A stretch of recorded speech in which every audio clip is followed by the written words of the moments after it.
Olá, estudante do sexto ano. Sou Mônica Couto, professora de Geografia. E para iniciar aí o seu aprendizado no PET 3, na aula de hoje vamos conversar sobre clima e paisagens. Se você se lembra, a gente vem construindo o conceito de paisagem, que elas podem ser naturais ou culturais, né? Que a gente tem o hábito de chamar também de humanizadas. Hoje, então, a gente vai pensar uma característica física que muito contribui para a organização dessas paisagens. Tanto a organização natural, que é feita pelo próprio ambiente, quanto pela nossa organização enquanto seres humanos. Então, a gente na aula de hoje vamos juntos diferenciar tempo atmosférico de clima. Vamos caracterizar os principais tipos de clima no mundo e vamos reconhecer o quanto o clima interfere na organização nossa enquanto seres humanos e na própria organização dos elementos da natureza. A vegetação vai ser o principal elemento da natureza que se caracteriza em grande parte pelas condições climáticas. Então, para começar, a gente já traz um questionamento. Tempo e clima são sinônimos? Quando a gente diz de tempo e clima, a gente está dizendo de uma mesma coisa? E aí eu já trago a resposta. Na verdade, quando dizemos tempo e clima, não estamos dizendo de uma mesma coisa, embora juntas elas nos deem a condição de interpretar as características atmosféricas de uma determinada região, de um determinado lugar. Mas então vamos juntos ver por que tempo e clima são coisas diferentes? Começando então pela explicação do tempo. Aqui estamos dizendo de um tempo que é atmosférico, ou seja, estamos pensando como é que se comporta a atmosfera, né? Essa camada gasosa da Terra. E aí, o tempo, a gente vê comumente, né, nos nossos noticiários, vem lá a moça ou o rapaz que vai explicar como é que vai ficar o tempo, na verdade, o profissional que faz a leitura dos mapas aí para identificar como é que vai ficar o tempo num determinado dia ou numa determinada semana é o meteorologista, né? E aí, então, quando a gente fala do tempo, a gente está dizendo de uma situação passageira, de uma situação transitória da atmosfera. O GIF te faz pensar um pouco, né? O GIF aparece um sol que de repente é encoberto por nuvens. Então, o tempo atmosférico, ele pode variar diariamente e até mesmo em algum tempo relógio.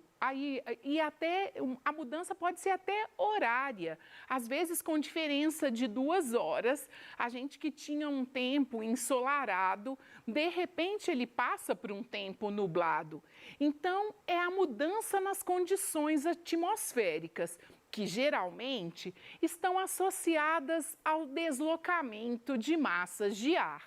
E aí, eu preciso que você compreenda massa de ar como esse macrobloco atmosférico. Massa de ar é mais do que simplesmente os ventos. A massa de ar é esse macrobloco, né, atmosférico, que carrega consigo as características do lugar onde ela foi formada. Então, quando a gente pensa o Brasil, por exemplo, a gente tem uma massa de ar que se forma sob a região norte. Lá na área da Amazônia, a gente tem uma massa equatorial continental. O que significa isso? É um bloco atmosférico, né, de ar aí, que é formado sobre a floresta. O que esse bloco tem de característica? Como ele é formado sobre uma área onde a evaporação é grande, ele vai ser um bloco úmido. E como ele é formado próximo à linha do Equador, a região norte do Brasil está bem próxima à linha do Equador, ela é uma massa de ar úmida e quente. Então, essa massa de ar, a gente ouve muito dizer, né, a massa polar atlântica. Agora, no inverno, é comum ser ressaltado isso nas previsões do tempo. Então, as massas de ar, elas são os grandes responsáveis por essa alteração no nosso tempo atmosférico. E aí você deve estar se perguntando, e o clima? O que é o clima, então? O clima é como se fosse a síntese desses comportamentos do tempo atmosférico. Só que é essa síntese verificada ao longo de pelo menos 30 anos. Então, lá nas nossas estações meteorológicas, onde é medida a direção dos ventos, o volume de chuva, a temperatura, todos os dias, esse estudo ampliado daquela região durante um grande espaço de tempo vai dar condição da gente classificar esse clima. Aqui, nessa imagem, você observa o gráfico que a gente faz uso para fazer a análise e representar um tipo de clima. Nesse gráfico, a gente tem duas variáveis, pelo menos. A gente tem, de um lado, a temperatura em graus Celsius, do outro lado, a gente tem o volume de chuva. Então, vai medindo ao longo do ano, aí, de janeiro a dezembro, qual que é a quantidade de chuva e qual que é a temperatura, para a gente, nesse cruzamento de dados, conseguir fazer a classificação do clima. Aqui, no caso, a gente tem um tipo climático que acontece no sul do Brasil, né, abaixo do Trópico de Capricórnio, já pega uma partezinha do sul de São Paulo, Santa Catarina, Paraná e Rio Grande do Sul, que é o clima que a gente chama de subtropical. Dá para a gente dizer que a chuva é distribuída ao longo de todo o ano. Dá para a gente dizer que a temperatura não ultrapassa, por exemplo, 24 graus na sua maioria. E no inverno a temperatura abaixa relativamente. Então, o climograma é esse gráfico que nos permite ler o clima. O clima, essa síntese verificada no mínimo ao longo de 30 anos sobre os diferentes tempos atmosféricos. E aí você deve estar se perguntando, como é que a gente determina um tipo de clima? Então, para determinar um tipo de clima, a gente precisa pensar em duas coisas. A gente precisa pensar em elementos climáticos e em fatores climáticos. E eu começo chamando a sua atenção para os elementos climáticos. Os elementos climáticos é que a gente consegue perceber no nosso tempo atmosférico de um dia. A umidade do ar é um importante elemento climático, a temperatura, as chuvas, né? A pressão atmosférica, a quantidade de oxigênio que a gente tem, os ventos e as massas de ar. E lembrando que essa dinâmica ela só ocorre no planeta e aí respeitando o espaço que cada país está, que cada região se encontra. Isso tudo só acontece porque a gente tem o Sol enviando para a Terra radiação solar. Então, a gente precisa pensar que a radiação que o Sol emite para a Terra é sempre a mesma para o planeta inteiro. O que acontece é que, como o nosso planeta é um geóide e ele tem uma inclinação, tem regiões onde os raios solares eles incidem perpendicularmente, onde a incidência é maior. Quando a gente caminha para a região dos polos, essa incidência vai ser menor. É o que justifica, então, a variação da temperatura aí na Terra. E aí, como a gente falou dos elementos, agora a gente vai dizer sobre os fatores. Os fatores, na verdade, eles acabam modulando os elementos, ou seja, eles acabam gerando algum tipo de interferência no elemento. Vamos então pensar com mais cuidado que interferência é essa nesses elementos? Um primeiro fator que eu queria chamar a sua atenção é a altitude. Quando a gente fala de altitude, a gente está pensando quantos metros que aquela região está considerando o mar como zero. Então, por exemplo, no litoral brasileiro, as cidades que estão no litoral brasileiro, elas estão a 0 metro de altitude. Quando a gente pensa Belo Horizonte, por exemplo, a capital do nosso estado, o centro de Belo Horizonte está a 750 metros de altitude, acima do nível do mar. No nosso caso, a base, o Oceano Atlântico. Então, eu chamo a sua atenção que, quanto maior a altitude, menor tende a ser a temperatura. Ou seja, quanto mais eu ganho altitude, mais a temperatura diminui. Se a gente pensa Cordilheira dos Andes, por exemplo, em alguns pontos, vamos pensar La Paz, por exemplo, a capital da Bolívia, a gente tem uma altitude de 4.000 metros. Então, se a gente estivesse pensando temperatura no Rio de Janeiro, em Belo Horizonte, e lá em La Paz seria a capital aí com menor, menor temperatura e maior altitude, ou seja, está localizada a 4.000 metros acima do nível do mar. Um outro ponto que eu chamo a sua atenção é que quando a gente ganha altitude, a disponibilidade de oxigênio ela vai reduzindo.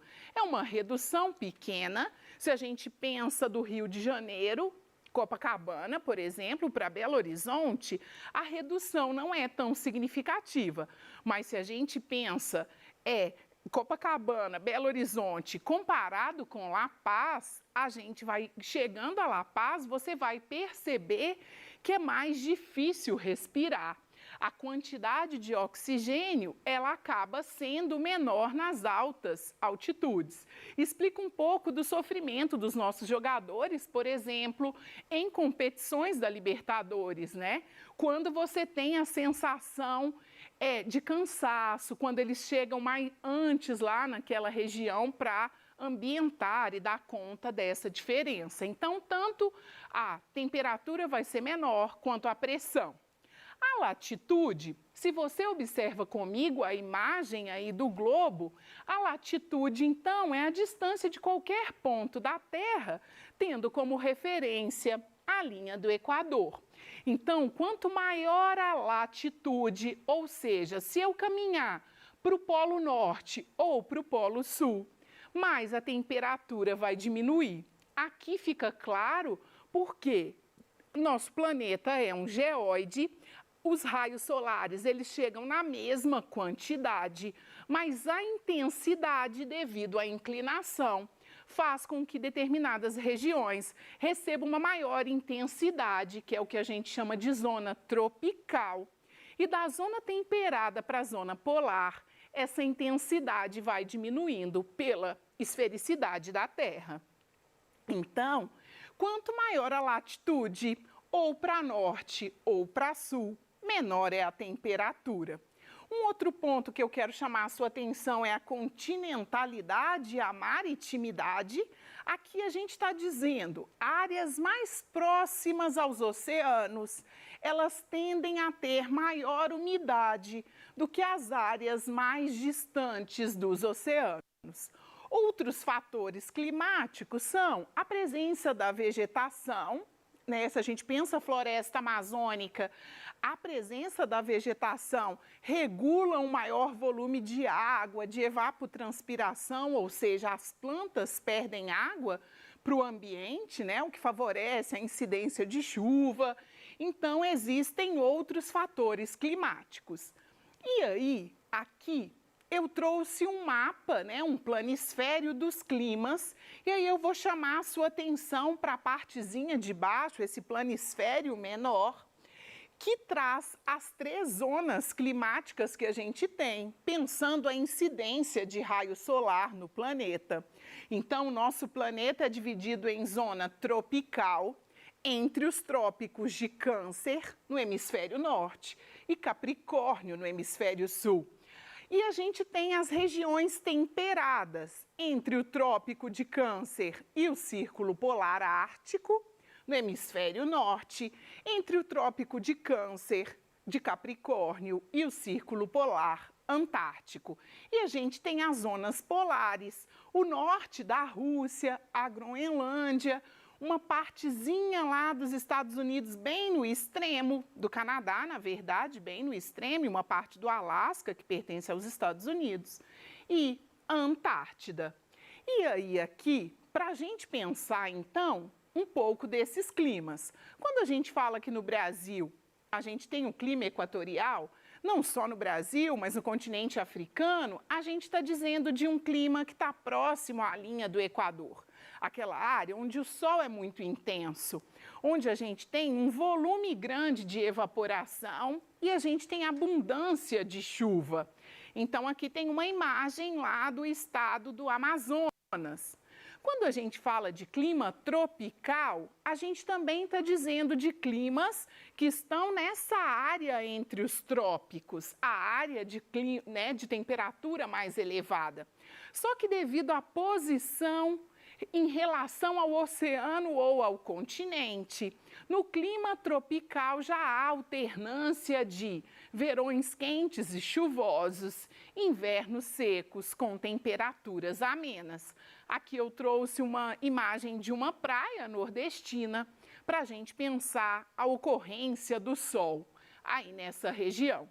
O clima temperado é aquele que está acima do trópico de Câncer ou abaixo do trópico de Capricórnio. É onde a gente tem uma incidência de raio solar um pouco menor e é onde a gente tem as estações do ano bem definidas. Uma variação do clima temperado é o clima subtropical, que ocorre no Brasil, em algumas regiões da América do Norte e também na Ásia. Aquele que a gente viu, o climograma, que a chuva acontece durante todo o ano, mas que a gente tem temperaturas amenas e, dependendo da região, pode ocorrer geada e neve. Aqui o sul do Brasil chama a sua atenção para a vegetação da mata de pinhais, araucária. O clima frio, a gente já está caminhando para as áreas que fazem transição com o clima polar. Então, aqui o inverno é muito rigoroso, né? E os verões são curtos, então a vegetação tem menos diversidade. Quando a gente fala do clima polar, a gente está dizendo daquele clima que a neve é uma recorrência durante todo o ano. E são áreas pouco habitadas. Aqui, especificamente, a gente tem uma área da Groenlândia, um espaço onde há residências, mas o volume de moradia é pequeno. Há dificuldade de plantar. E aí eu te pergunto, o clima interfere na minha e na sua vida? Sim, o clima ele interfere grandemente na nossa vida, porque ele faz com que a gente planeje de uma forma e não de outra como vamos construir nossas residências. Ele nos obriga a pensar qual agricultura que é possível fazer. Ele nos obriga a pensar como devemos nos vestir. E ele nos obriga a pensar se vamos fazer uma viagem para um país de clima frio ou quente, o que devemos levar na mala. E aí, eu te desafio rapidinho a fazer comigo aqui a distinção entre tempo e clima. Juiz de Fora amanheceu com o céu nublado e com pouca possibilidade de chuva. Estamos dizendo do tempo. Manaus é uma cidade úmida e quente. Estamos dizendo do clima. Em Curitiba, os invernos costumam ser rigorosos. Estamos dizendo de clima. A previsão indica que Janaúba terá temperaturas elevadas. A previsão do tempo diz sobre o tempo atmosférico. Então, tempo, clima, clima e tempo. Na aula de hoje, então, nós vimos que tempo e clima são coisas diferentes, mas que se complementam. O tempo é o estado momentâneo e o clima é o estudo disso ao longo de 30 anos. O clima é determinado por elementos e fatores, temperatura, pressão, umidade, altitude, latitude e proximidade com o mar. E o clima interfere na vida humana. Sigamos juntos, aproveite para observar o clima aí no seu município e até a próxima aula.